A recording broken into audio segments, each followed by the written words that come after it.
Erev Tov, Chot Shabbat, deuxième shiur, par Un rapport enregistrement, je crois. à un... Vous enregistrez? Oui, on enregistre. Merci. Alors, shiur numéro 2, par rapport à Hana'a de Maaseh Shabbat. Avant qu'on va continuer, comme on a expliqué au départ, on va apprendre encore certaines machloktot, que ces machloktot, elles vont nous aider à pouvoir comprendre par la suite la halakha. Il y a une machloket dans la halakha à propos de l'eau. Vous savez, tout le monde y sait que quelque chose qui est sec, par exemple, les chalotes, le plus facile, du pain. Prenez du pain, il est cuit. Vous ne pouvez pas cuire du pain plus que cuit. Il y a plus blanc que blanc, c'est gris. Ouais, ça s'appelait Ariel, plus blanc que blanc. Maintenant, plus cuit que cuit, ça s'appelle brûlé. Donc on ne peut pas cuire plus que cuire. Donc quelqu'un, il a pris une challah. Il a cuit vendredi. Maintenant, il veut la faire chauffer sur une plaque électrique. Même si la challah, elle va devenir à 70 degrés, elle ne pourra jamais de nouveau être chayav de bichoul. Pourquoi? Du principe, en bichoul, achar bichoul. Il n'y a pas de cuisson après une cuisson. Ça, tout le monde est d'accord, il n'y a pas de machloket. Quelque chose qui est cuit, il est sec, 100%, il ne peut pas de nouveau être cuit. En bichoul, achar bichoul. Quand il y a un peu de liquide et un peu de solide, gardez la question, on en parlera un autre jour.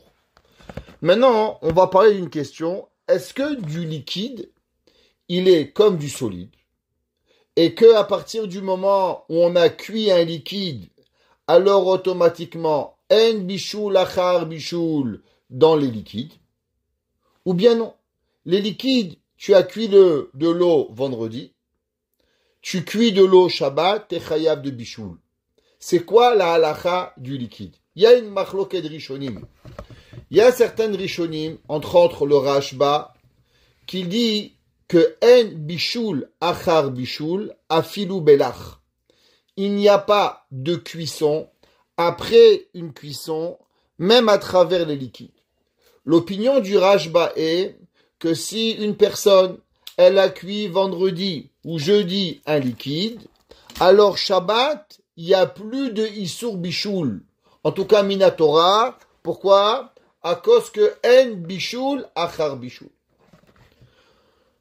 On va apprendre que dans tout ce qu'il y a une machloket des Rabbanan, vous vous rappelez la semaine dernière, on a dit que quand il y a un Safek des Rabbanan, la Kula.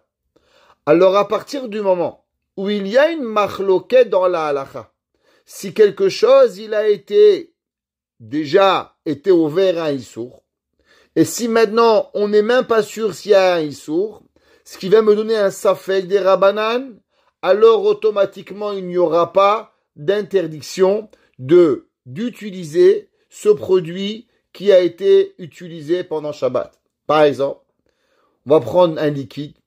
Qu'est-ce qui se passe si un liquide, il a été cuit avant Shabbat? Et pendant Shabbat, il a été de nouveau recuit. Est-ce que maintenant on va interdire ce liquide-là à l'utilisation pendant Shabbat? Pourquoi? À cause que utiliser un liquide, un aliment qui est cuit pendant Shabbat, c'est un knas midei Rabbanan. Mais Béhémet, c'est une machloket entre le Rambam et le Rashba. À savoir, est-ce que Bichlal y a été ouvert un Issour dans Bichoul? D'après l'opinion du Rashba, il n'y a pas de Issour de Bichoul. Pourquoi? Parce que puisque l'article a été cuit avant Shabbat, alors automatiquement, il n'y aura pas d'interdit comme on va le voir. Gardez ça en tête. On va avancer encore une opinion. Quand on donne une opinion, c'est pas toujours la halakha. Mais on s'en sert dans la halakha pour pouvoir permettre dans certains cas. Une question qui a l'air pour vous très facile, mais pourtant, dans la halakha, c'est pas aussi simple.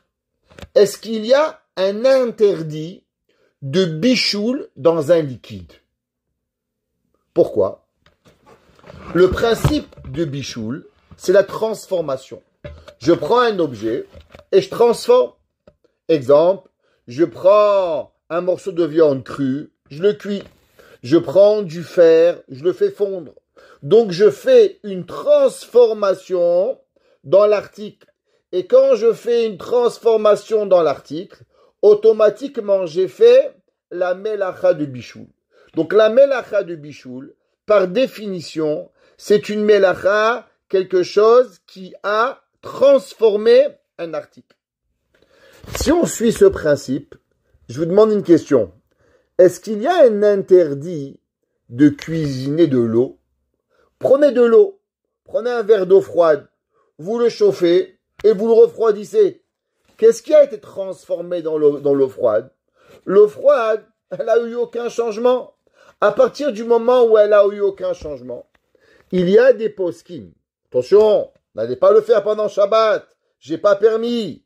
Je suis seulement en train de vous donner des rishonim pour pouvoir comprendre la suite de la halakha.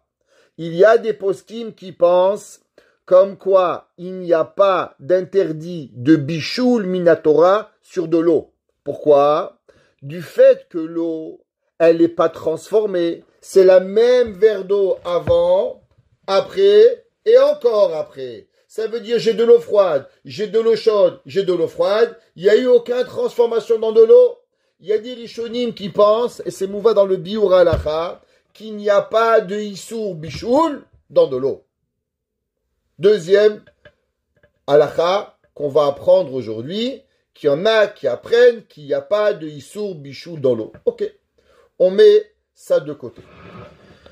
Maintenant, on va apprendre encore un nouveau concept. Ce soir, on va prendre plusieurs nouveaux concepts qui vont nous être importants pour pouvoir comprendre le reste de la halakha. Souvent, vous entendez parler de shogeg. Faire attention. C'est quoi shogeg? C'est quoi mézid? Comment on explique shogeg et comment on explique mézid? Il y a certains cas dans la Torah que le shogeg n'existe pas. Exemple, à propos des dommages. C'est quoi un dommage? Moi, je marche chez vous à la maison. J'ai une capota, un grand manteau. Vous invitez votre belle-mère. Elle a un manteau en fourrure. Vous avez le vase de Soissons. Et en passant avec son manteau de vison, elle fait tomber le vase de Soissons. Est-ce qu'elle est chayav ou elle n'est pas chayav? Vous allez dire, la belle-mère, elle va dire, mais moi, j'ai rien fait. J'ai marché. T'avais qu'à pas mettre ton poteau, ton vase de Soissons à côté de l'entrée. Elle est chayavet. Elle doit payer. Pourquoi? Parce que tu as un manteau de vison. Tu as un manteau de 3 mètres de long. Tu as une cape à cendrillon. Quand tu rentres chez les gens, fais attention. Il n'y a pas de shogeg. J'ai pas fait exprès. Je m'en fous que tu n'as pas fait exprès. Adam Mu'ad Le'olam. Une personne, elle est responsable de ses actions à tous les niveaux. Plus que ça. Imaginez-vous, vous m'invitez à dormir. Moi, je suis grand. Et au bout du lit, il y a là-bas un bougeoir. Il y a là-bas une lumière. Et moi, quand je dors, tac, un coup de pied. Et je fais tomber le bougeoir. Je fais tomber la lumière et je la casse. En dormant. Chayav ou patour? Chayav. Pourquoi chayav? Adam Wad Leolam. Tu vas dormir. Tu sais que tu mesures 1m90. Tu vois que le lit, on t'a donné, c'était un lit de Sodome qui était plus petit que toi. Tu vois que tu allais dépasser les lits. Comment tu as dormi? Tu savais que tu aurais pu mettre un dommage. Donc même quand tu dors, Adam ou Adléolam, un homme, il n'aurait pas dû dormir. Tu aurais dû faire attention quand tu dors et être chayav. Qu'est-ce qui se passe dans Shabbat? Est-ce qu'il y a dans Shabbat un digne de shogeg? Ou bien non? De la même façon que dans les halachot de Nezikin, il n'existe pas de shogeg. Toujours chayav. Alors, est-ce que Shabbat, il y a shogeg ou il y a mezid? S'il y a shogeg, on a vu la semaine dernière, déjà, que la Torah nous dit, par exemple, un homme qui transgresse Shabbat, beshogeg, il doit amener un korban khatat. Donc, la Torah, elle a donné déjà une différence fondamentale entre les Nezikin et le Shabbat. À propos de Nezikin, il n'y a pas de shogeg. À propos de Shabbat, il y a oui un shogeg. Mais maintenant, comment on va déterminer le shogeg? C'est quoi shogeg? Il y a un principe, souvent dans la halakha, vous connaissez, qui s'appelle nul n'est censé ignorer la loi. Vous allez, vous prenez une voiture, vous roulez à 150 et on va dire à 130 à l'heure. Vous vous faites arrêter. Il dit, mais moi monsieur, je viens de France. En France, on roule à 130. J'ai respecté la loi de vitesse. Regardez, j'ai un passeport, un permis de conduire rose. Moi, c'est pas bleu, c'est rose. Ils vont dire, monsieur, vous prenez une voiture au Canada, vous n'avez qu'à regarder, vous avez qu'à demander. Si vous ne savez pas, roulez pas. On ne peut rien faire avec vous. Nul n'est censé ignorer la loi. Alors, une question. Comment on établit shogeg? Si il y a la Torah, elle me demande que je dois tout savoir, pas pire qu'un permis de conduire, alors comment on établit shogeg? Le shogeg le plus simple, que tout le monde est d'accord, c'est le shogeg que la personne, elle ne sait pas que c'est Shabbat. Comme l'histoire que je vous ai racontée la semaine dernière. Le gars, il va dormir jeudi, il se réveille Shabbat. Lui, il croit qu'on est vendredi. Dans ce cas-là, ça c'est shogeg.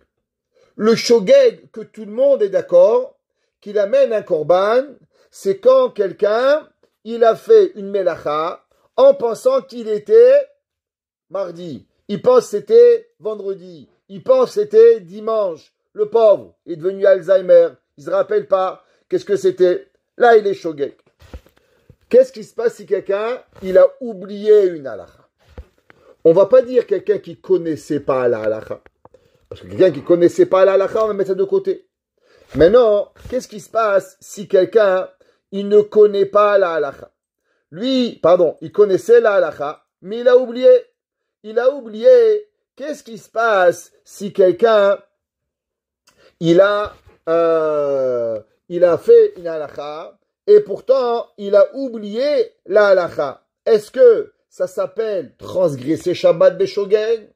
Ou bien non, monsieur, tu as transgressé non seulement pas Beshogeg, mais Mebezid. Pourquoi? Parce que tu n'as pas fait Chazara. C'est quoi, comment on établit le shogeg? La halakha, elle est écrite et elle dit comme ça. Bedin mi she'asa melacha ha'asura beShabbat. Celui qui a fait une interdiction Shabbat. Nirshav hadavar she'asa beshogeg. Kol she'asaken alpi hora'at talmid chacham more hora'a abaki be'alacha. Et là, on va prendre 2 secondes pour expliquer cette halakha. Vous savez, il y a des gens que malheureusement, ils font ce qu'on appelle shopping de rabbin. C'est quoi shopping de rabbin? Shopping de rabbin, c'est voilà. Alors un jour, c'était rigolo. J'étais assis avec mon frère et il y a une personne, elle m'appelle. Allô, Rav Krimizi, c'est permis? Non, c'est assourd, madame. Pourquoi? A, B, C, D. Top, je raccroche. Mon frère, il reçoit le téléphone. Allô, Rav Krimizi, c'est permis ou interdit? Mon frère, il lui dit, mais vous venez pas de parler à mon frère? Oui, mais on est des shopping de rabbin. Halakha. Qu'est-ce qui se passe si quelqu'un il vous a dit assourd? Et maintenant, vous avez trouvé un rabbin de pacotille. Vous savez, il y a des rabbins, ils s'appellent des matirisurim. Tout c'est permis avec eux. Donc, demandez-leur combien ils veulent, et bon, c'est fini. Malheureusement, tout est permis. Est-ce que ça s'appelle shogeg ou ça s'appelle mezid? Pire que ça. Quelqu'un, il n'a pas demandé à un rave, il va demander à un petit bachou yeshiva, il n'a pas une smicha. C'est normal qu'il ne connaît pas. Tu as un gars, il est en médecine, première année de médecine. Tu lui dis, dis-moi, j'ai un cancer stade 4, qu'est-ce que tu penses que je vais prendre? Il va te dire, tu sais, monsieur, je ne sais pas, moi. Je viens de commencer un peu de médecine, à peine je sais où elle se trouve le tibia et où je sais où elle se trouve la cervelle. Qu'est-ce que tu vas me poser comme question? Halakha elle. Si une personne, elle a demandé l'halakha à une mauvaise personne, et maintenant elle a fait, ou bien elle a demandé à un rave, le rave lui a dit interdit, et maintenant elle est partie chercher un rave de pacotille, et le rave de pacotille lui a permis, et maintenant elle a fait pendant Shabbat. Est-ce que cela s'appelle shogeg, ou cela s'appelle mezid? Parce que le rave il lui avait dit, le dayan il lui a dit, madame, monsieur interdit. Seulement elle ne voulait pas écouter le rave. Qu'est-ce qu'elle a fait? Elle est partie demander à un autre rave, qui n'était pas un rave de halakha, ou bien qu'elle savait qu'il allait trouver des coulottes comme cela. est-ce qu'il a le droit? La halakha, elle est que dans ces deux cas-là, ça ne s'appellera pas shogeg, ça va s'appeler mezid. Quelle différence entre shogeg et mezid? La halakha, elle est simple. Dans le cas, si elle a cuisiné pour elle, par exemple, elle a fait cette halakha-là qui était interdit, qu'elle avait demandé au Rav, ça devient lui interdit, à elle, à tout jamais. Et pour les personnes qui ont fait, ils pourront plus jamais manger de ce repas. Non, les autres, pour qui on n'a pas fait pour eux, alors pour eux, ça deviendra permis. Donc la halakha, elle est que le shogeg, il est, même si une personne, elle a oublié une halakha, même si une personne, elle a oublié, elle a appris la halakha, elle est allée au show de Rabbi Wenger, elle est partie au show de Rabbi Posen, elle est allée au show de Rav Obadia Yosef, elle a oublié. Et maintenant, là, elle a fait Shabbat, et Motzei Shabbat, elle parle à son ami, oh, c'était Assour, ça s'appelle Shicha. Mais à condition qu'elle a oublié. Mais si elle a demandé à un mauvais Rav, ou bien le Rav, il a induit en erreur, ça s'appelle Shogeg. Maintenant, je vous pose une question. Qu'est-ce qui se passe si elle a demandé à un Rav, et le Rav s'est trompé? Ça arrive. Le Rav, il lui a permis. Et maintenant, le Rav, Motzei Shabbat, il vient et il lui dit, ouais, madame, vous savez, je vous ai permis pendant Shabbat, Mechila, c'était assour. Est-ce que ça s'appelle Shogeg ou ça s'appelle Mezid? Halakha, c'est que ça s'appelle Mezid et pas Shogeg. Pourquoi? Du fait que le Rav, il aurait dû réviser. Le Rav, il n'aurait pas dû permettre comme ça. La halakha dit, vous, metunim badin. Il faut être patient dans la halakha. Pourquoi tu te permets de halakha moutar? Viens, regarde comme il faut. Va regarder le Mishnah Bura, va regarder le Kaf HaChaim, va regarder le Yalkut Yosef, va regarder le Halakha Brura, va vérifier la halakha. Le Rav, il s'est trompé. Ça s'appelle pas Shogeg, ça s'appelle Mezid. Alors la halakha, elle est comme ça, vous l'avez devant vous. Ça s'appelle Mezid pour le Rav. Mezid pour le Rav et pour nous aussi. Bedin, ouais, mais non, on peut plus le manger. Pardon? Nous, on peut plus le manger. Non, mais nous, on s'est fait permettre. Je comprends. Alors maintenant, c'est le Rav qui s'est trompé, il s'appelle la Mezid, on ne peut pas le manger. D'accord. Bon, oui, pour le Rav, bien sûr. Bedin, mi she'asa melacha asura beShabbat, nirshav hadavar she'asa beshogeg. Quand est-ce que la chose s'appelle shogeg? Kol she'asaken alpi oraat talmid chacham more horaa habaki be'alacha. Seulement quand vous avez demandé à un vrai Rav, ta copine qui a demandé à la belle-mère du Rav, du cousin, du beau-frère, qu'elle lui a dit, oui, je me rappelle au Maroc on faisait, ça s'appelle pas shogeg, ça s'appelle mezid.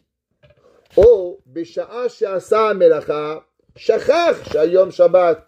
Comme j'ai dit, ou bien il a oublié que c'est Shabbat, ou bien, même si maintenant il a oublié la melacha de Shabbat, ça s'appelle shogeg. Comme ça, Béhémet, le Maharim Mintz. Il y avait un Rav, il s'appelait le Rav de Metz. Il s'appelle le Rav Maharim Mintz. Et là-bas, lui, il écrit que même si quelqu'un, il savait une halakha, et il a oublié la halakha, Béhémet, ça s'appelle un shogeg. Comme ça, Béhémet, le Rav Obadia, dans Yabia Omer, comme ça qu'il ramène. Vechen imta'a be'halakha.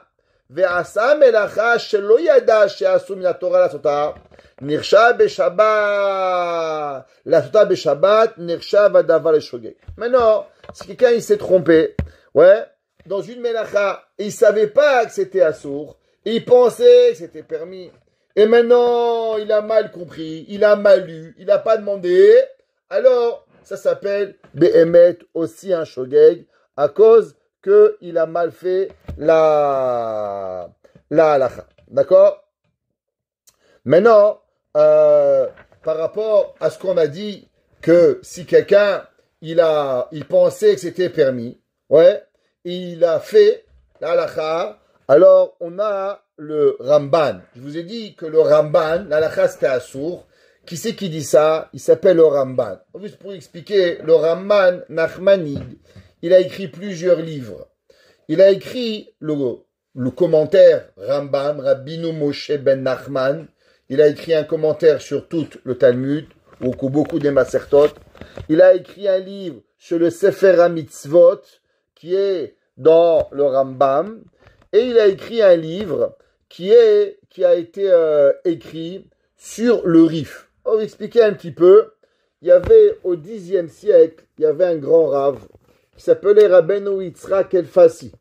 Rabbeinu Yitzhak Elfassi, c'était le dernier des Géonim, premier des Rishonim. Vous vous rappelez, on a toujours expliqué qu'il y a à chaque époque quelqu'un qui fait la transition. On avait Rabbi Yehuda Anassi, après on a eu Rav. Rav, il a fait transition, qui était en Tanaïm et les Amoraïm. Après on a eu dans les Géonim aussi, Savouraïm, toujours quelqu'un qui fait la transition. Marbara Vaché, il fait la transition. Alors le Rif, c'était un Kadosh Ve'elion. Il y a eu un Rav qui s'appelait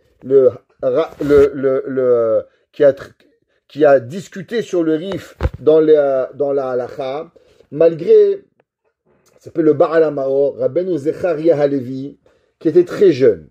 Quand il a discuté sur le Rif, il n'avait pas 12 ans. Et il a écrit un commentaire contre le Rif dans le Maor HaKatan quand il avait 12 ans. Quand les gens ils ont vu que le Baal HaMaor, Rabbeinu Zecharia Halevi, il a discuté sur le Rif, ils ont été très fâchés avec lui. Et entre autres, qui c'est qui a voulu venger la halakha du Rif? Le Ramban. Et le Ramban, il a écrit un livre de halakha qui s'appelle Milchamot Hashem, la guerre de Dieu. C'est qui Dieu? Dieu ici, ça représente le Rif. Et lui, il a voulu défendre la halakha du Rif et il a écrit son commentaire qui s'appelle Milchamot Hashem. Et il dit comme ça. Uleïnyan misha'a misheta'a bedin. Vesavar shemuta la'asot beshken beshabbat. Qu'est-ce que quelqu'un, il a fait la halakha, ouais, et il a fait, il pense que c'était permis. Est-ce que ça s'appelle mutar ou ça s'appelle shogeg ou asso? Ayel harambam bemilchamot shekatav le'inyan donenu shebeta'a bedin vekesavar mutar ave shogeg. Alors, il dit le Ramban que quelqu'un, il s'est trompé et il a pensé que c'était permis. Il a étudié, il a ouvert le Shulchan Arour. Seulement, il s'est trompé. Est-ce qu'on regarde Shogeg ou on regarde Mézid? Alors, Behemet, il dit que ça s'appelle Shogeg. Et comme ça, Behemet, le Mishnah Bura, dans le Sharatziun, comme ça, Behemet, le Biura Lacha, aussi, des Amar Mutar, Chashiv Shogeg, et comme ça qu'il a fait. Comme ça qu'il a ramené le Ra'avad, comme ça qu'il a ramené le Rivash, comme ça, Behemet, il a écrit le Erech HaShulchan. Tout cela, ils ont tranché la halakha, que si quelqu'un, il a mal lu la halakha, et il a dit maintenant que c'était permis, et il a mal, donc c'est le pauvre, il a étudié, mais il a mal lu, alors il s'appelle Shogeg et non Mézid. Ok. Maintenant, vous savez, dans la halakha, il y a 3 catégories. Et on va apprendre une nouvelle catégorie. On a appris de Mézid, exprès. On a appris de Shogeg. Maintenant, on va apprendre une nouvelle catégorie. Mais avant ça, il faut qu'on fasse une Hakdama, une préface dans la halakha. C'est quoi la halakha? Shabbat, il y a quelque chose de très important que vous devez apprendre. Shabbat, il y a un concept qui s'appelle Melechet Machashevet Asra Torah. Qu'est-ce que ça veut dire? Melechet Machashevet Asra Torah. À l'inverse de toutes les actions de la Torah. Par exemple, quelqu'un il tue, quelqu'un il casse. Ça, l'action elle est faite. Shabbat, il y a une différence. C'est quoi la différence? Melechet Machashevet. Qu'est-ce que ça veut dire Melechet Machashevet? La Torah, elle interdit seulement quelque chose que tu as pensé. Si tu as fait quelque chose sans penser, ça ne rentre même pas dans le concept de Melacha. Et je vais expliquer. Il y a une personne, elle allume la lumière Shabbat. Il y a une personne, elle s'en fout de Dieu. Dieu préserve. Elle allume la lumière. Bouk, Mézid. Il y a une personne, elle allumait la lumière Shabbat. Seulement elle croyait que c'était dimanche. Mais qu'est-ce qu'elle a voulu faire? Elle a voulu allumer la lumière. Donc elle a fait l'action d'allumer la lumière en pensant que c'était permis d'allumer la lumière, ou bien en pensant que c'était vendredi. Dans les trois scénarios, la personne, elle a voulu faire l'action. Dans ce cas-là, il y a Shogeg et il y a Mézid. Maintenant, qu'est-ce qui se passe si quelqu'un, il descend les escaliers? En descendant les escaliers, il s'attrape au mur. Et maintenant, en descendant l'escalier, il a allumé la lumière. Est-ce qu'il rentre dans une catégorie de Shogeg, Mézid, ou il n'est même pas Shogeg? Pourquoi? Parce que, comme j'ai expliqué, Shogeg, c'est que tu veux allumer. Seulement, tu savais pas que c'était interdit. Tu pensais que c'était vendredi. Tu pensais que c'était des dimanches. Maintenant, qu'est-ce qui se passe quand toi, tu as descendu les escaliers? Tu voulais même pas la lumière. Tu n'as pas besoin de la lumière maintenant. Toi, qu'est-ce que tu veux? Descendre au basement, acheter des bananes. Tu n'as pas besoin de la lumière. Et tu as allumé la lumière. Est-ce que quand il y avait le Beth Amikdash, tu devais amener un korban ou non? La halakha, elle est qu'il y a une catégorie de moins que Shogeg. Ça s'appelle mit à sec. C'est quoi mit à sec? Que tu fais quelque chose, tu es occupé à descendre au basement, tu veux même pas toucher la lumière, tu sais même pas qu'il y a une lumière, et maintenant tu descends la main et tu descends l'escalier, et maintenant la lumière elle a été allumée. Est-ce que cette melacha-là, ça s'appelle une melacha? Non. Pourquoi ça ne s'appelle pas une melacha? Parce que toi, tu n'as même pas pensé à allumer une lumière. Tu n'as même pas pensé à toucher le bouton. Donc tout ce que Chachamim ils ont interdit de la hana'a, du maaseh Shabbat, c'est seulement quand il y a eu une melacha de Shabbat transgressée. Pour pouvoir transgresser une melacha de Shabbat, il faut qu'il y a au préalable une intention de faire la chose. Encore une fois, tu as pu vouloir allumer la lumière en pensant que c'était permis. C'est Béchogeg. Tu pensais que c'était vendredi, tu as voulu allumer la lumière. Donc dans ces cas-là, Chachamim, ils ont dit, touche pas, tu n'as pas le droit de profiter. Pourquoi tu ne peux pas profiter? Parce que puisque tu voulais faire la melacha, alors automatiquement, c'est assourd. Mais dans le cas de mitasek, moi je voulais rien faire. Je voulais même pas toucher la lumière. C'était pas mon but. Et maintenant la lumière elle est venue. Dans ce cas-là, il n'y a pas d'interdit Shabbat. Et automatiquement, même si j'ai transgressé Shabbat, il me sera permis de profiter de cette action Shabbat. Exemple, le cas que je viens de vous dire. Quelqu'un, il descend les escaliers, il connaît la maison, il fait tout noir. Et maintenant, il descend les escaliers, il a allumé la lumière. Est-ce qu'il peut profiter ou il doit fermer les yeux du fait qu'il n'y a jamais eu d'intention de toucher l'interrupteur? Donc, il s'appelle mitasek. Il n'y a même pas d'interdit de profiter Shabbat dans les mots. Imna zita melacha yado belo sheyada klal beota sha'a sheosa melacha. Qu'est-ce qui se passe? Il a fait une melacha sans même savoir qu'il y avait une melacha. Kegon shenish'an alakir beshabbat. Vous êtes là et vous appuyez sur le mur. Bing.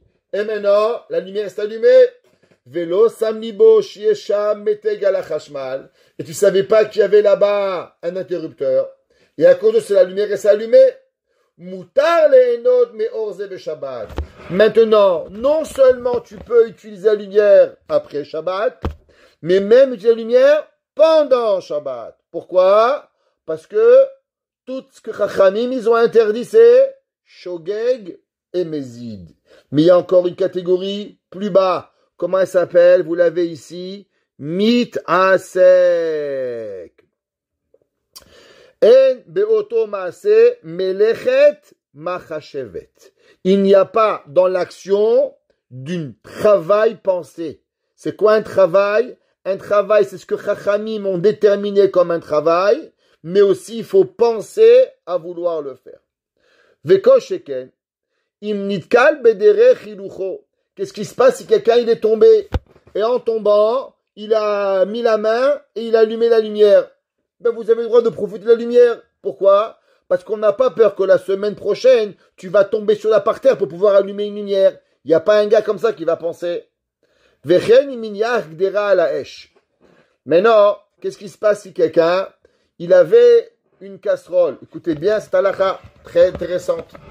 Qu'est-ce qui se passe si quelqu'un, il avait une casserole, il avait un feu? Ça arrive, à quelle maison c'est pas arrivé? Avant Shabbat, il a oublié d'éteindre le feu. Pendant Shabbat, il se rend compte, il a peur qu'un enfant va mettre la main. Qu'est-ce qu'il fait? Alors on met quelque chose par-dessus, on met un aluminium, on le couvre. Comme ça, barminan, on met pas la main sur le gaz, et shalom, quelqu'un il se brûle la main, ça peut être très grave. Qu'est-ce qu'il a fait ce monsieur? Il a pris une casserole, il a sorti une casserole de la peinterie, il la rentre, pour lui elle a été vide, il la met dessus en pensant pour pouvoir protéger le feu. Maintenant, une casserole vide sur du feu Shabbat, permis ou interdit? Il n'y a pas d'interdiction. Pourquoi il n'y a pas d'interdiction? Parce que tu vas faire cuire quoi? Tu vas faire cuire le métal? Qu'est-ce que tu vas faire Shabbat? Shabbat, il n'y a pas d'issour. Il y a du feu qui est allumé. Tu veux pas te brûler. Tu veux mettre une casserole pour pas que les enfants ils se brûlent la main. Tov, Chazak ou Baruch, c'est pas assour. Maintenant, Vechen iminyach dera laesh, ou besha shenicha chashav shireka, velachakach miken barer sheya betocha davar ma'achal. Maintenant, il s'est rendu compte, au bout d'un moment, tiens, ça commence à sentir l'oignon cuit. Il voit au bout d'une heure que la casserole qui pensait qu'elle était vide, pour protéger le feu, il y avait là-bas un oignon. Et maintenant, l'oignon, il a cuit pendant Shabbat. Est-ce que tu peux manger cet oignon pendant Shabbat ou il est assour? Pourquoi? Parce qu'on reprend. Quand le monsieur il a mis la casserole, il a fait aucune melacha. Zéro melacha. Ça ne rentre pas dans une catégorie de melechet Shabbat. À cause que mettre une casserole vide sur un feu, c'est pas assour. Pour lui, il n'a pas remarqué qu'il y avait un oignon là-bas. Okay, c'est un cas hypothétique. C'est pas, normalement, tu vas le sentir, tu fais du bruit, je comprends. Mais il y avait quelque chose là-bas. Et maintenant, il a cuit. Mutar leochlo be Shabbat. Vous aurez le droit de manger cet oignon pendant Shabbat. Pourquoi? Parce qu'il n'y a pas de melechet marchevet. Ok. Maintenant, avant qu'on continue, on va apprendre deux autres concepts. Shabbat, et dans les Melechet Shabbat, c'est beaucoup de concepts et on ne peut pas apprendre la halakha si on ne les apprend pas. Le prochain concept qu'on va apprendre, c'est quoi une melacha? Une melacha, c'est faire ce que la Torah, elle a dit, avec l'intention de faire. Exemple, la Torah ne cuit pas. Comment tu cuis? Généralement, tu prends de l'eau, tu mets de la sauce tomate, tu mets de la viande et tu la mets sur la casserole. Ça, c'est melechet bichoul. Ça, c'est interdit de cuire. Malgré qu'au moment où toi, tu vas cuire, que ça va cuire dans combien de temps? Dans 2 heures. Et dans 2 heures plus tard, il va rien arriver. Tu fais plus rien. Mais du fait que maintenant, tu as mis l'eau froide ou le steak à cuire, même que maintenant, il cuit pas tout de suite, ça, c'est la melacha du bichoul. Donc, tu as fait la melacha, la façon que la Torah, elle t'a dit. Ok. Maintenant, il y a quelque chose qui s'appelle Davar she'eno mitkaven. C'est quoi Davar she'eno mitkaven? Alors, il y a quelque chose qui n'est pas une melacha. L'action que tu vas faire, elle n'est pas une melacha. Mais le résultat qui va en découdre, il peut venir à une melacha. Et on va expliquer. Le cas le plus simple que vous avez dans Davar she'eno mitkaven, que vous comprenez. Avez-vous le droit d'ouvrir un placard Shabbat? Ben oui. C'est quoi? C'est quoi le issour d'ouvrir un placard? C'est quoi le issour d'ouvrir une porte Shabbat? Il n'y a pas d'issour. J'ouvre ma porte, j'ouvre mes placards, je range mes casseroles, je range mes verres, je range mes serviettes, je range mes couverts. Il n'y a pas d'issour Shabbat. Je vous pose une question. Est-ce que c'est une melacha permis ou c'est même pas une melacha? Non. Ça me dit, Rabbi, pour que ça soit une melacha, il faut que ça rentre dans une des 39 catégories de Shabbat. En quoi ouvrir un placard, ça rentre dans une mélacha? Ça rentre dans rien, zéro. Mais pourtant, il peut avoir qu'ouvrir un placard Shabbat, c'est un problème. C'est quoi? Par exemple, qu'est-ce qui se passe quand vous ouvrez un placard et une lumière, elle s'allume? Ça s'appelle généralement un frigidaire. Vous ouvrez la porte du frigidaire et la lumière, elle s'allume. Alors, comment ça s'appelle? Ça s'appelle une mélacha ou ça s'appelle une chose que la conséquence de la chose, elle devient interdite. Dans ce cas-là, du fait que ça devient obligatoire, c'est un peu plus compliqué, on va appeler davar she'eno mitkaven bepsigreche. Traduction, une action sans intention, mais que la conséquence est inévitable. Maintenant, qu'est-ce qui se passe si nous avons une melacha, quelque chose qui n'est pas obligatoirement une conséquence interdite? Je vais prendre un exemple. J'ai un banc. Mamie Nicole, elle vient à la maison Shabbat. On est tout content de la recevoir. Baruch haba, mamie. Et maintenant, il me manque une chaise. J'ai un gros banc qui est fermé, qui est lourd. Je vais tirer le banc. Je ne sais pas si en tirant le banc, je vais faire un sillon Shabbat. Peut-être oui, peut-être non. C'est pas certain.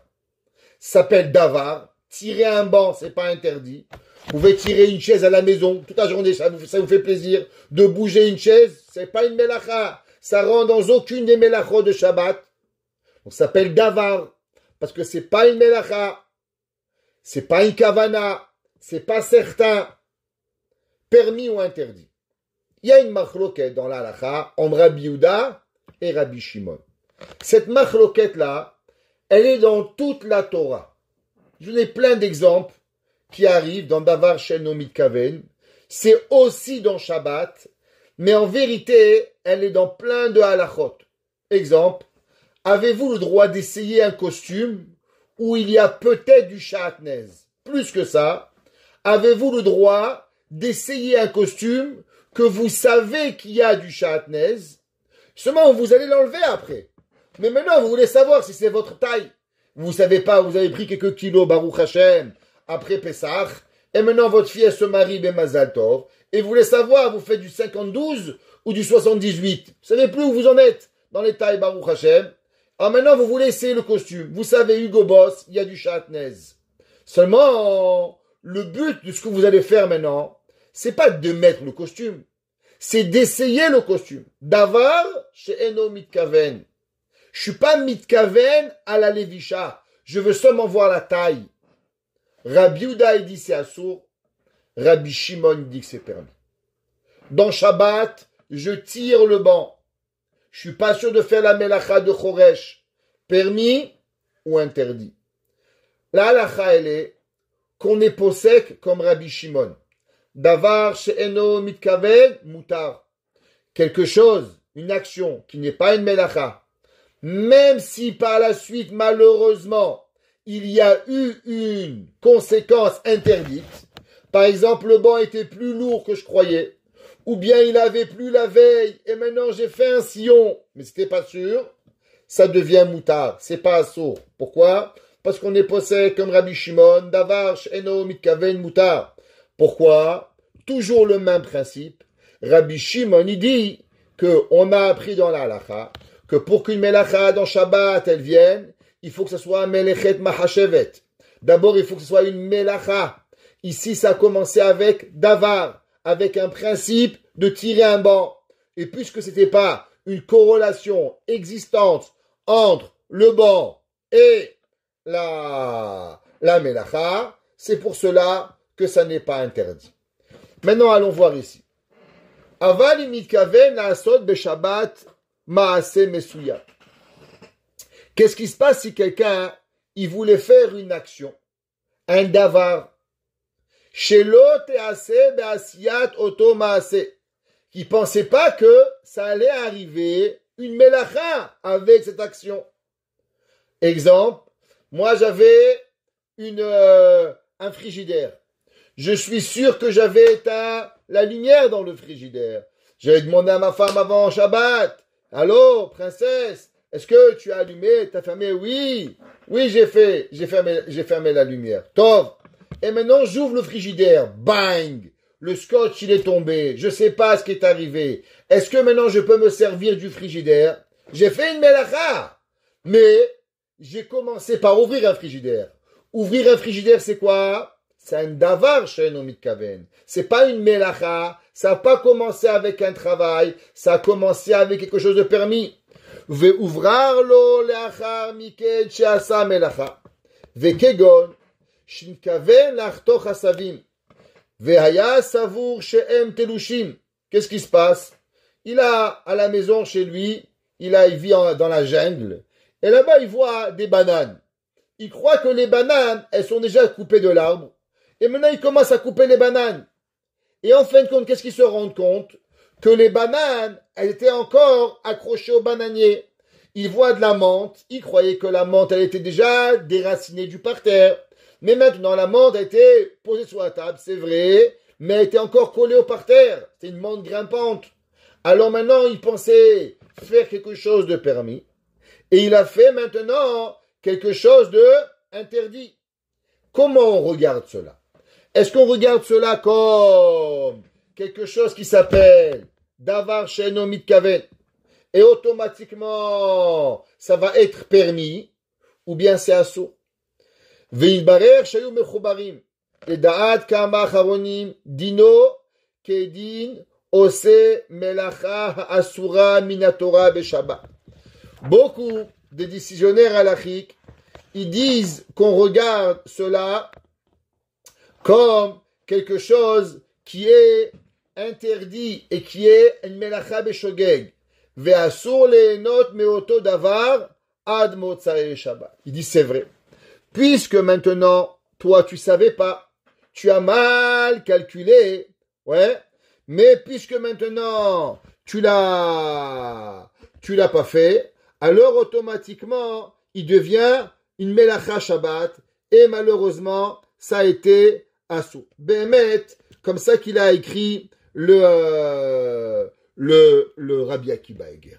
Rabbi Akiba Eger, dans les Tshuvot, il a dit, ouais, il dit que quelqu'un qui a été mitasek, quelqu'un qui a fait quelque chose Shabbat, alors automatiquement, il dit qu'il n'y a pas de issour.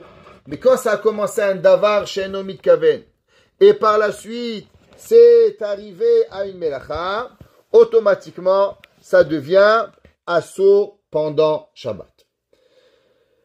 Maintenant, la prochaine halakha très intéressante qui peut arriver dans beaucoup de maisons juives où malheureusement, souvent, il y a des gens qui ne connaissent pas la halakha. Alors, avant qu'on continue la halakha, on va apprendre un autre principe qui a rien à voir vraiment avec Melechet Shabbat, mais qui a à voir avec, encore une fois, toute la Torah Kula. Avant cela, on va apprendre 3 dinim, 3 halachot. Première halakha, Bitul Berov. C'est quoi Bitul Berov?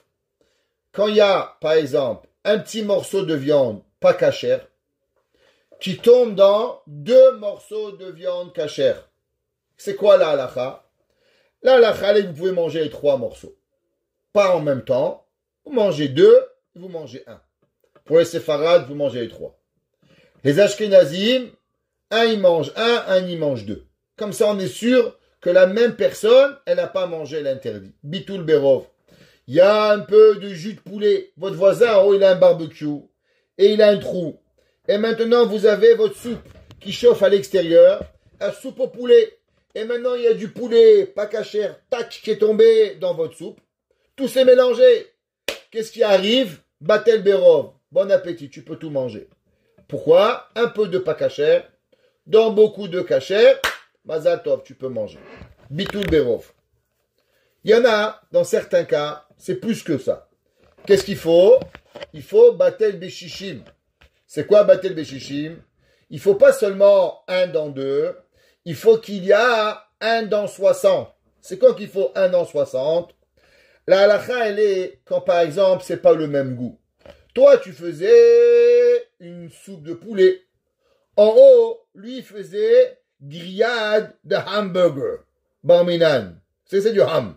Ouais, hazir, nous. Et maintenant, il y a du goût de hazir qui tombe dans ta soupe de poulet. Poulet versus cochon, c'est pas la même sorte.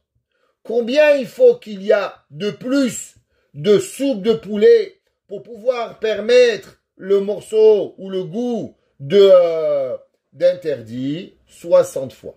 Maintenant, attention. Tout ce qu'on dit que c'est permis après 60 fois, c'est seulement quand tu reconnais pas le morceau. C'est pour ça que j'ai dit du jus. Parce que du jus qui retombe, tu vas pas le reconnaître. Parce que c'est des liquides. Mais si toi, tu as de la viande qui vient d'Argentine, elle est grise. Et maintenant, tu as de la viande de Montréal qui est rouge. Rouge et gris, tu remarques. Même s'il y a 500 fois plus, c'est pas baptême.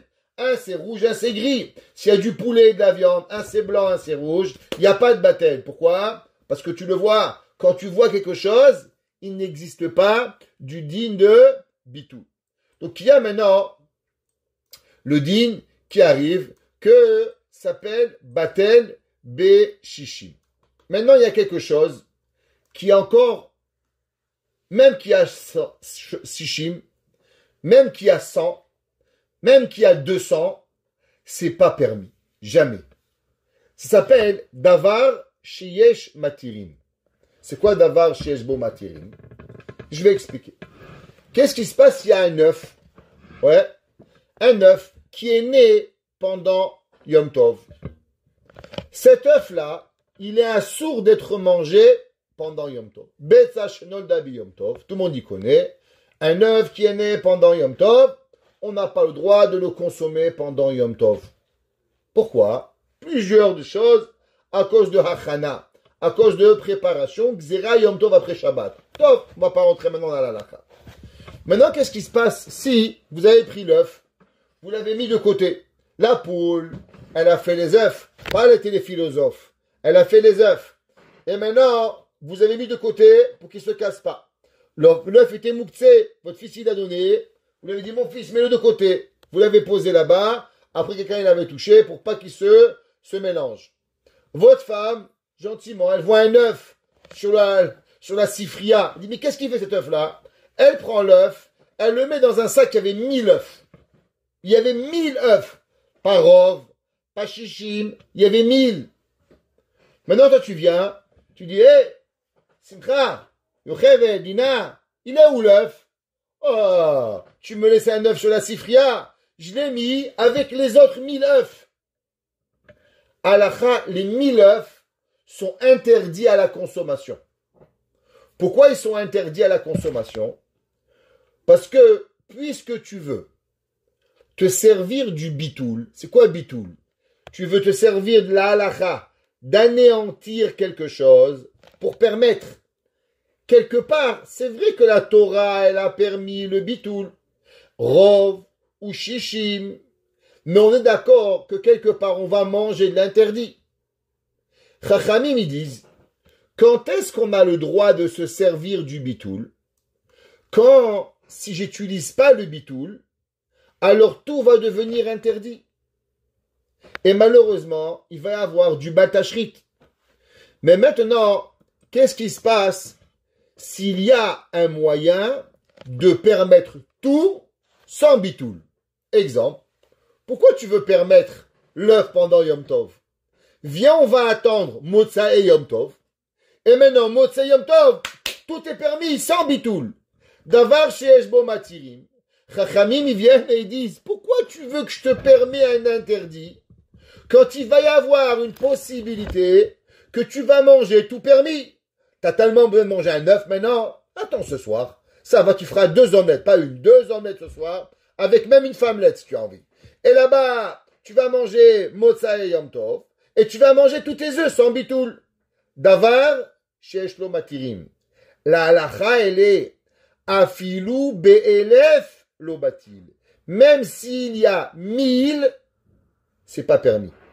Je répète, il y a batel berov, il y a batel beshishim, Et il y a davar sheyesh lo matirim.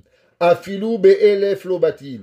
Quelque chose qui peut être permis sans bitoul, chachamim, ils n'ont pas permis. Ok. Autre principe, qui s'appelle zeveze gorem. C'est quoi zeveze gorem?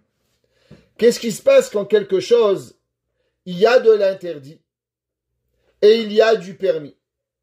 Et maintenant, le permis, il ne peut pas être, on ne peut pas voir que le permis, on ne peut pas voir que l'interdit. La chose que j'ai mangée maintenant, il n'est plus reconnaissable. Pourquoi? Parce qu'il y a du permis et il y a de l'interdit. Donc ça veut dire que mon mélange, il est basé sur deux principes. Du permis et de l'interdit. Alors comme maintenant il y a quelque chose où il y a du permis, où il y a de l'interdit, et maintenant c'est pendant Shabbat, est-ce que j'ai le droit de l'utiliser? C'est quoi le cas? Allons voir la halakha pour comprendre le prochain cas. Nous dit la halakha, et ça peut arriver. Qu'est-ce qui se passe? Imhosifu beshabbat le tortavshil roteach she'ala esh melach she'eno mevusha. Qu'est-ce qui se passe si vous avez du sel à la maison? Aujourd'hui, le sel, il n'est pas cuit. Surtout le sel iodé, pas comme le sel de mer. Le sel de mer, on cuit le sel de mer parce qu'on fait cuire l'eau et on récupère le sel. Les sels iodés, c'est du sel qui vient des grottes. Alors le sel, il n'est pas cuit. Top. Si quelqu'un, il n'a pas du sel cuit, parce que s'il y a du sel cuit, un autre problème, il n'y a pas de bichoul dans le sel cuit. En bichoul achar bichoul. Mais maintenant, qu'est-ce qui se passe s'il y a du sel qui n'est pas cuit? On est sûr qu'il n'est pas cuit, votre sel. Et maintenant, imaya betavshil melar kodem shabbat. Vous avez recevé la grande tata Margot.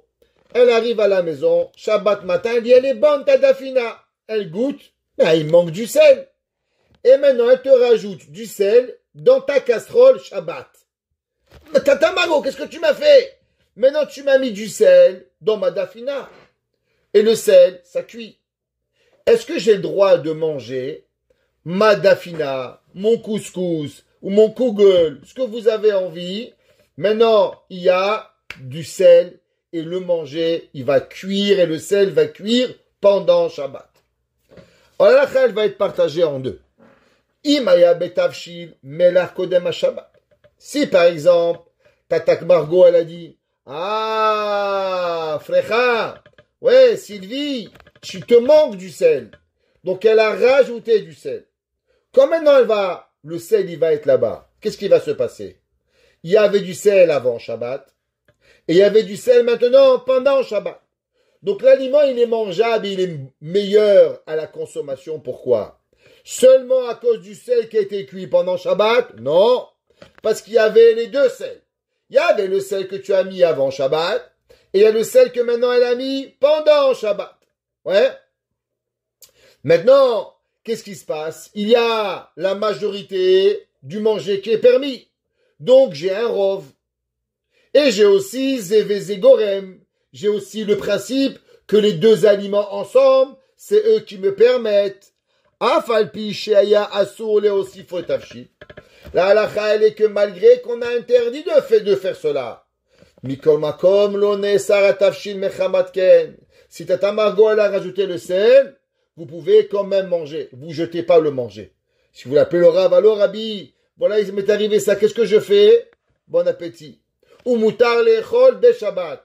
Non seulement tu manges à Motzei Shabbat, mais même pendant Shabbat.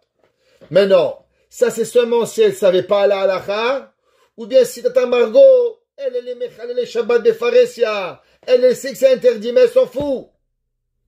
Halakha, même si elle a fait exprès, puis Tata Margot, il manque du sel, ne rajoute pas, hein.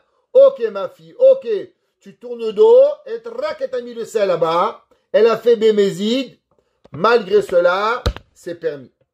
Maintenant, qu'est-ce qui se passe si Baruch Hashem, maman, elle était très occupée, et avant Shabbat, elle a cuisiné. Elle n'avait pas de sel. Elle a dit à son mari toute la journée, Shimon, Yitzhak, amène-moi le sel. Oui. Oui, oui. Quand est-ce qu'il lui a amené le sel? 2 minutes avant Shabbat. Maintenant, elle est occupée, les néros des enfants. Et elle a rajouté de mettre le sel dans le manger. Tata Margot, elle arrive. Elle dit, mais il n'y a pas de sel ici. Et maintenant, elle te rajoute du sel dans le manger. Donc, il n'y a plus le héter de Zévé Zégorem. Il n'y a plus la permission qu'il y a les deux. Le permis et l'interdit qui te permettent. Il y a seulement maintenant, l'aliment, il devient bon à la consommation. Seulement à cause du sel que Margot, elle a rajouté pendant le Shabbat. Assour l'échol be Shabbat.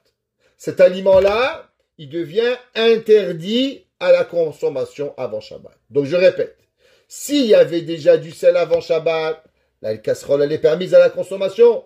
S'il n'y avait pas de sel avant Shabbat, alors automatiquement, elle n'a plus le droit de manger ni shogeg, ni médit.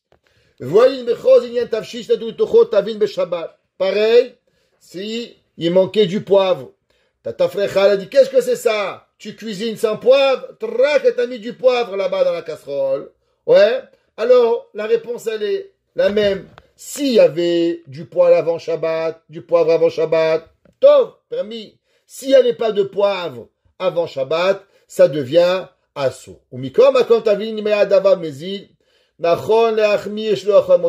Seulement, dans les épices, il y en a qui disent que même si il y avait déjà du poivre, mais si elle a fait maintenant bémézide, on mange pas d'afina.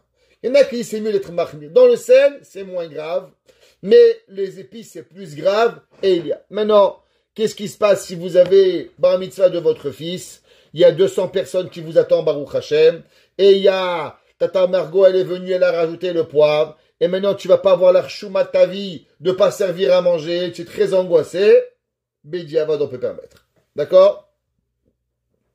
Maintenant, combien de sel, il faut avoir pour qu'on puisse donner le principe de Zévé Zégorem? Si madame, elle a mis une petite poignée de sel, vous connaissez la différence entre le sel et l'argent? Le sel, on fait comme ça, l'argent, on fait comme ça. Ok? Alors, qu'est-ce qui se passe si maintenant il y avait, combien de sel il faut avoir?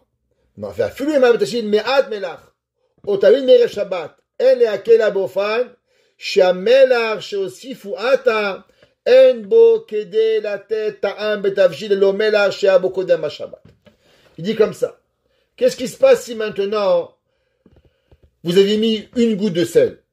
Tata Margot, elle a mis une poignée de sel. Et que quoi? Que toi, ton petit goût de sel, ça aurait rien changé. Avec ce que Tata Margot, elle a mis, maintenant le manger devient mangeable. Parce que même si ce que tu as mis, il était complètement embatté, il n'y a pas un Zévé Zégorem, il y a un bitoul, un anéantissement de ce que tu as donné par rapport à ce qu'elle a mis. Ouais. Alors, ça devient Asso le Echol be Shabbat. On n'a pas le droit de manger cet aliment pendant Shabbat. V'im besha'a she'osifu et hamelach kvar horidu et hakelim me'al ha'esh. Jusqu'à présent, de quoi on a parlé? C'était seulement qu'on a rajouté le sel sur le feu. Exemple, on a dit Tata Margot, elle est venue Shabbat matin, à 9h du matin, elle a goûté la dafina, il te manquait du sel et maintenant ça a continué à cuire jusqu'à 1h. Maintenant, qu'est-ce qui se passe si on a enlevé la dafina du feu? Et maintenant, on sait que Keli Rishon, c'est quoi Keli Rishon? Il y a plusieurs. Keli Rishon, Keli Sheni, Keli Shlishi. Keli Rishon, c'est le Keli, le vaisselle, où on a cuit dedans. Maintenant, même quand on enlève ce Keli du feu, même s'il est plus sur le feu, il s'appelle ce Keli qu'il est encore Mevachel, d'après tout le monde. Keli Rishon Mevachel. Quand c'est Keli Sheni, on va voir qu'il y a une machloket Sefarad et Ashkenaz. Est-ce que Keli Sheni Mevachel ou Eno Mevachel? Sefarad, Keli Sheni Eno Mevachel. Ashkenazim, Keli Sheni Mevachel. Mais Keli Rishon, chez Oussar Me'al Gabe Haesh, un Keli qui a été enlevé du feu. Alors il continue à chauffer, il continue à cuire. Maintenant, qu'est-ce qui se passe? C'est un Margot, elle a mis du sel. Tu avais mis, toi, une poignée de sel. Elle a mis, Beshefa, Baruch Hashem, Yala, Drab, Adraba. Elle lui a mis là-bas une poignée de sel qui enlève complètement ton sel que tu as mis. Mais, c'est plus sur le feu. Alors, Ve'im, Besha'a Sheosif Wetamelech, Kvar Oridu Akelim Yalaesh. On a enlevé, Yesh Lehakel, on a à permettre. À le près, Leochlo Beshabbat, Av Keshiesh Bo, Kede Latet Ta'am Betafshil, Gam Lelo Amelar Sheyabo Kodem HaShabbat. Même s'il y avait toi un petit peu, et elle a mis beaucoup, quand même, c'est permis de permettre. Pourquoi? Bémet, c'est un Bet Yosef qui ramène au nom du Shibolé à l'Eket, ouais, qui ramène au nom de Rabbeinu Simcha, et il dit que le sel, pour pouvoir cuire, il a besoin, Bémet, d'être sur le feu. Et tout sel qui n'est pas sur le feu, malgré qu'il donne le goût, mais il en reste qui cuit pas. Ça veut dire que le sel, d'après le Shibolé à l'Eket, il a besoin d'énormément de chaleur. Donc même que d'après la halakha, c'est interdit, parce que c'est un safek. Mais on a déjà appris que dès qu'il y a un safek dans la halakha, à savoir si c'est permis ou c'est interdit, et du plus qu'il y avait aussi un peu de sel avant Shabbat, et que maintenant, tu as mis le sel quand la casserole a été enlevée du four, avec toutes ces conditions-là, il nous reste qu'il est permis d'utiliser cette casserole pendant Shabbat, et on ne va pas interdire la casserole à la consommation. Baruch Hana Leolam. Amen ve amen. Avant qu'on va quitter,